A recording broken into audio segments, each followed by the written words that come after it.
we are the group 2. Ang our topic is about moods and emotions. So, mga yung first game, ang title lang is Jump and Think. So, natin 6 choices.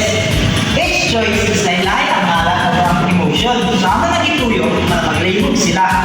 So, first emotion is laylay ang name.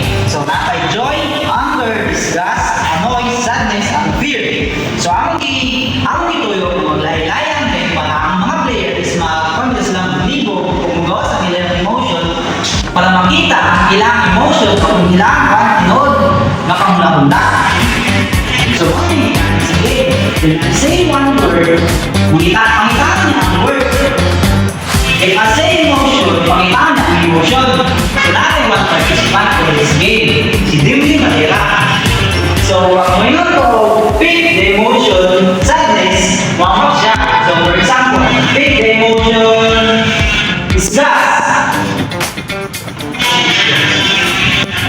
Ako lang kayo mo ba rin? Yung sound din siya. So, pakita natin dito, nalibog siya. So, yung sa niya, emotion, nalibog siya. So, pick the emotion, sadness. Sakto. So, next, pick the word, sadness. Sa'yo, kuwait, hindi mo mong So, ako nagituyo ko ng dos, nood yung mga emotion. Ano ba kaya nag-ibog dito ba? Ikaw sila ang emotion mo bro. Kaulit or one ba? Tungkol, nag-ibog dito ba?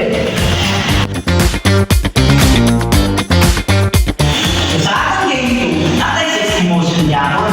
So, mag-pick ang one player, isa ka emotion. Pero ang isang participant, hindi niya makita ang emotion na nasa yung utak. So, bali, nakakita sa emotion siya ang utak. Then, higit sa